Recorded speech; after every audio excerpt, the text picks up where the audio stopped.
Everybody, everyone's phone's on mute. Toy man, your fucking phone is the most offensive shit I've ever heard. You said that, I just turned it off because my shit always comes through. Okay. Yeah, we're ready. We're back. We're back. All right, here. This is the vibe of what I was trying to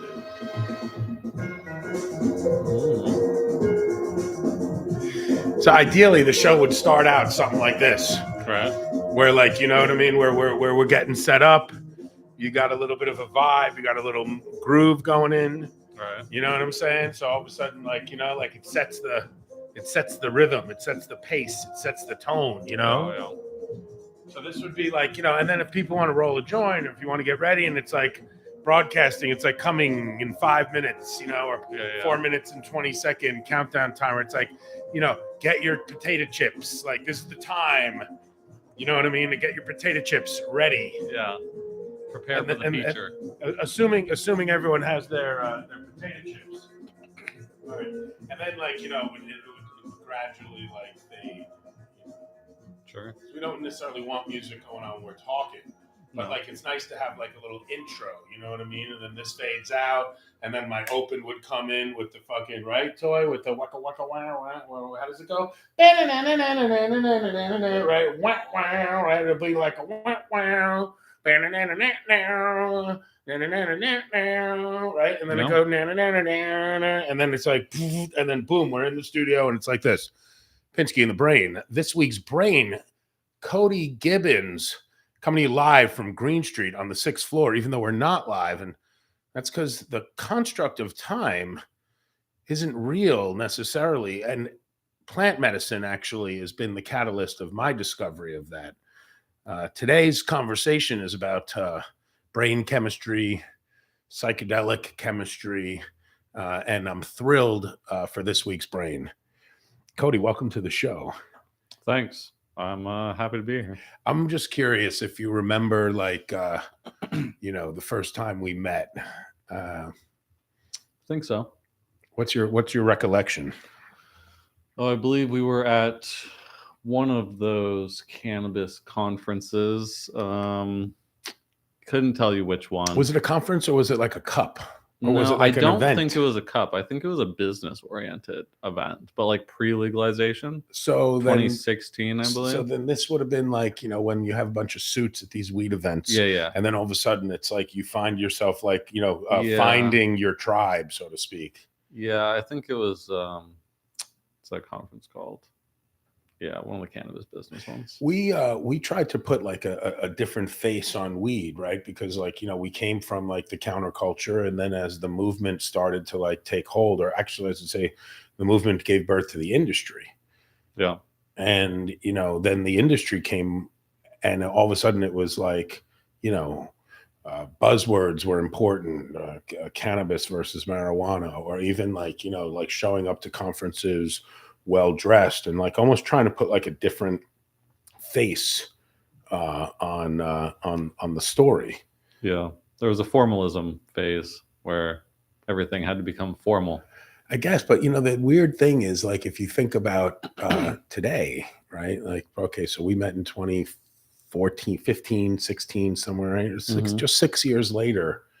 And the plant medicine conversation is like graduated, right? From here in cannabis, America, yeah, right. It's still going strong most other continents, but I'm just pretty much died here. Yeah. Say that again. The medicine movement.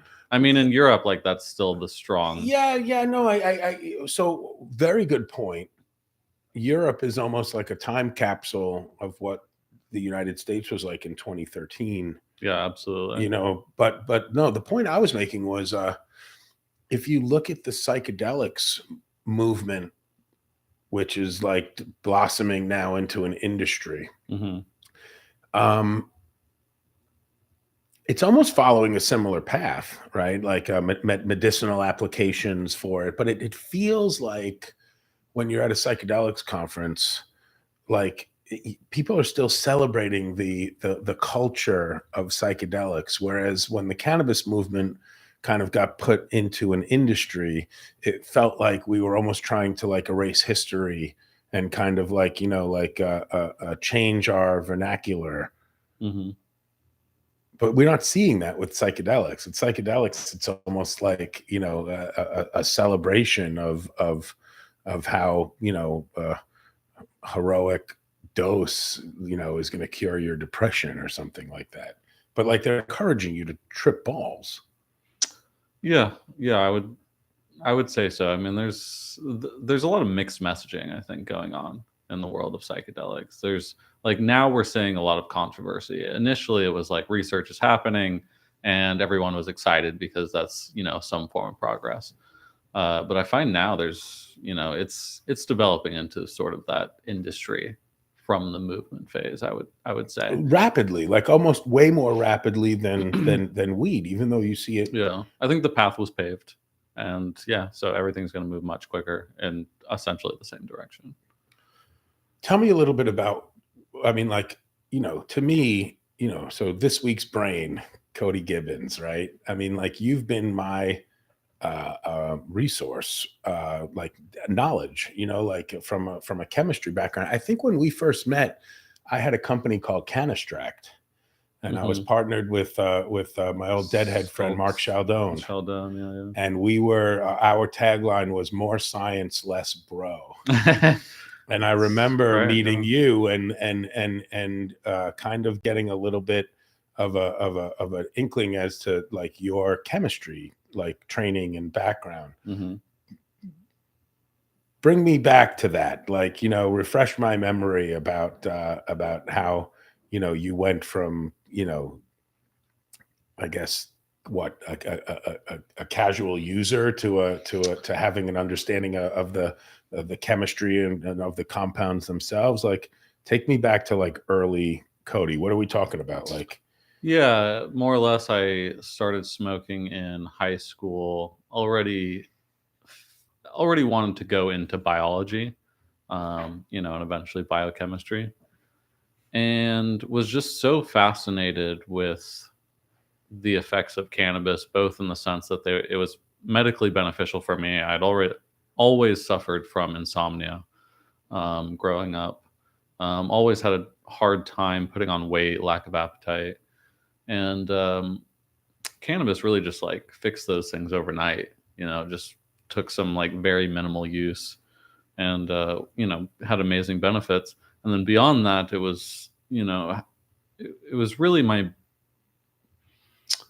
it was my second real psychoactive product that I tried. So before I tried cannabis, I actually tried salvia. Salvia divinorum. Yeah, which is an extremely strange experience. Have you ever tried salvia? We would try to get, so salvia was legal when weed wasn't. Right. You could get exactly. it. And yeah, I mean, we tried smoking salvia divinorum. We tried you ever hear of nutmeg? You could like there's something with nutmeg that you could boil it or something like that. I don't know, man. But Yeah, I think we definitely tried to get high. Salvia was supposed to be like a I don't know, like a psychedelic. It wasn't like getting you high like weed. It was supposed to be somewhat of a light psychedelic experience, right? Yeah, it's generally considered to be like a 5-minute shamanic journey or vision quest.